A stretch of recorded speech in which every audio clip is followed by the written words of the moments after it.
ऐसा कहा जाता है कि औरत सिर्फ एक इंसान नहीं, एक पूरी कायनात होती है, लेकिन उसी कायनात को सबसे ज्यादा अनदेखा भी किया जाता है।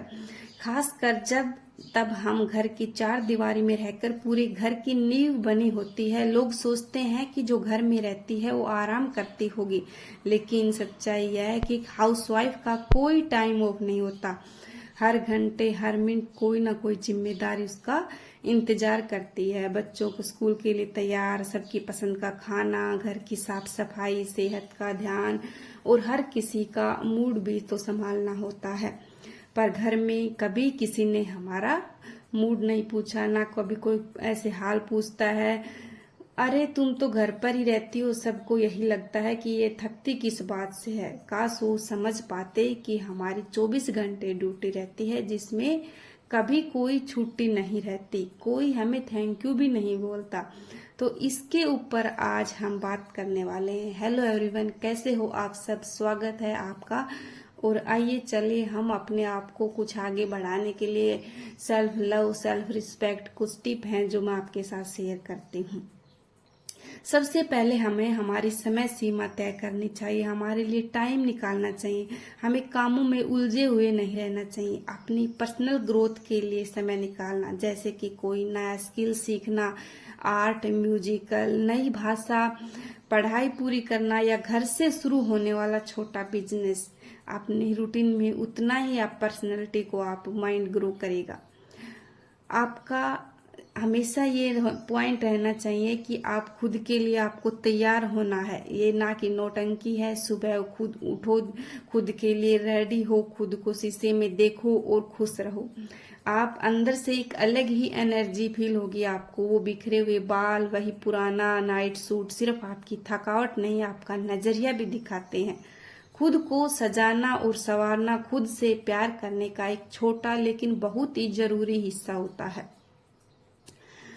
कई बार हम खाना भी टाइम पे नहीं खाते, पानी भी नहीं पीते, हम भूल जाते हैं और फिर सबका करने के बाद हम अपने लिए कुछ करते हैं। लेकिन अगर आप खुद थक जाएंगे, बीमार पड़ जाएंगे तो सबका क्या होगा।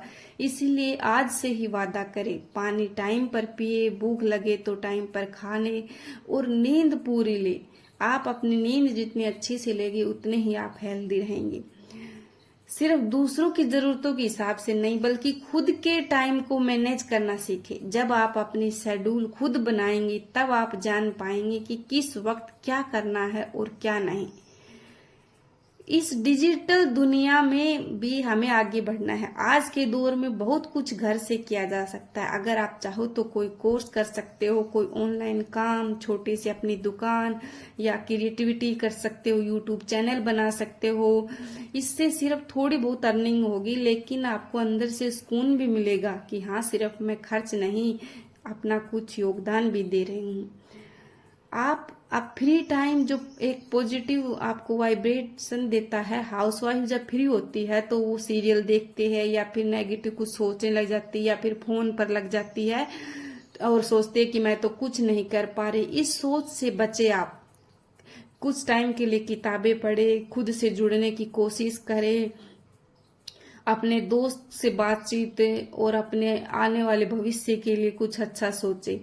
अपनी सेल्फ केयर करें, दोस्तों के टच में रहे। कभी एक दोस्त से फोन पर बात कर ली, कभी किसी पुराने फ्रेंड से मिल लिए, कुछ नया पढ़ो और न्यूज देखो। टेक्नोलॉजी समझो ताकि आप बच्चों के साथ कनेक्ट रहे। जब आप अपडेट होंगी तो बच्चों की नजर में भी आपकी इज्जत बढ़ेगी और भरोसा, क्योंकि बच्चे आजकल बहुत आगे हैं और माँ बाप अगर डिजिटल दुनिया में पीछे हैं तो वो इज्जत नहीं करते, सोचते हैं नहीं तो कुछ भी नहीं पता। इसलिए अपने आप को अपडेट रखें। लेकिन घर का जो आपका बजट है वो भी एक बड़ी जिम्मेदारी है और उसको चलाना आपको अच्छे से आना। पैसा कमाने से नहीं, उसे खर्च किस तरह से करते हैं और किस तरह से उसको हम सेविंग करते हैं, जरूरतों की लिस्ट में शामिल करें। छोटी डायरी रखें जहां रोज खर्चे लिखे जाए। अगर मुमकिन हो तो महीने में कुछ छोटी सेविंग खुद के लिए अलग से रखें ताकि किसी दिन कुछ अपने लिए खरीदें आप बिना झिझक के। और ये फाइनेंशियल अवेयरनेस आपको एक आत्मनिर्भर एहसास देगा जो बहुत ही अच्छा हमारा स्टेप होगा। डिजिटल डिटॉक्स जरूरी है।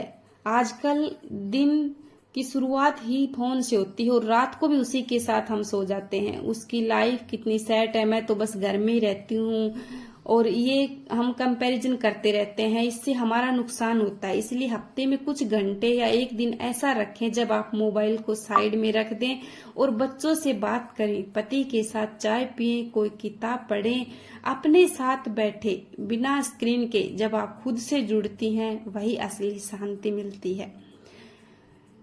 ना कहना सीखिए लोगों को, आप बिना गिल्ट के लोगों को ना कहिए। औरतें सोचती हैं कि अगर हमने किसी को मना कर दिया, हाँ सामने वाला नाराज हो जाएगा, फिर हमें बुरा समझेगा। लेकिन सच ये है कि हर बात मानना, हर चीज करना और सबकी उम्मीदों पर खरा उतरने की कोशिश हमें थका देती है, इमोशनली भी और फिजिकली भी। इसलिए जरूरत पड़े तो बिल्कुल साफ शब्दों में कहिए, माफ कीजिए ये मैं नहीं कर सकता, नहीं कर पाऊंगी, चाहे हस्बैंड हो या बच्चे हो। अगर आपको ना कहने की जरूरत है वहां पर आप ना कहिए। खुद को कभी भी बस आप ऐसे मत कहो कि कम मत समझो, मैं तो बस एक हाउसवाइफ हूँ। लेकिन सोचिए, क्या आप सिर्फ एक खाना बनाने वाली है या सिर्फ आप एक बर्तन धोने वाली, काम करने वाली? बिल्कुल नहीं। आप एक मैनेजर है, एक हेल्थ केयर है, एक काउंसलर है, एक प्लानर है और एक लीडर।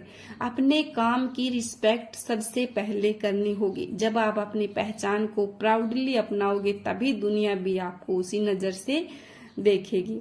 अकेले समय बिताना अपराध नहीं, हमेशा खुद को किसी न किसी की सेवा में लगा देना यह त्याग नहीं, खुद से दूरी है। कभी कभी चुपचाप बैठना, एक कप चाय लेकर और बालकनी में बैठकर बिना किसी वजह म्यूजिक सुनना और पौधों को देखना, खुद के साथ अनकंफर्टेबल नहीं, हीलिंग होता है। ये समय आपको रिचार्ज करता है ताकि आप फिर सबके लिए खुद को अच्छे से दे सके। अपनी हेल्थ को ट्रीट करो जैसे फैमिली की हेल्थ करती हो। जब बच्चों को हल्का सा भी कुछ फीवर होता है हम फौरन डॉक्टर को कॉल करते हैं, लेकिन जब खुद को दिन भर थकावट महसूस होती है, कमजोरी महसूस होती है, तो बस सोचते हैं कि अभी काम है, बाद में देख लेंगे। आप उसी फैमिली का हिस्सा हो जिसका ध्यान रखना उतना ही जरूरी है। अपना रेगुलर आपको चेकअप करवाना चाहिए, सप्लीमेंट लेने चाहिए, कुछ भी आपको डिले नहीं करना चाहिए, क्योंकि आप ही उस घर की बागडोर हो। अपनी पेरेंटिंग स्टाइल पर भरोसा रखो। आजकल एडवाइस देने वाले बहुत हैं, बच्चों को ऐसे करो, ऐसे डिसिप्लिन सिखाओ, स्क्रीन मत दो, टाइम दो। कभी कभी ये ओवरलोड भी हो जाता है, माँ को गिल्ट में डुबो देता है। लेकिन सच ये है कि कोई परफेक्ट पेरेंट नहीं होता। आप जो कर रही हो वो अपने हालात समझ और प्यार से कर रही हो, और यही काफी है। हर माँ की जर्नी अलग होती है, आपकी भी उतनी ही कीमती है। जो चीजें तुम्हें खुशी दे उन्हें आप टालना बंद करो, अवॉइड मत करो।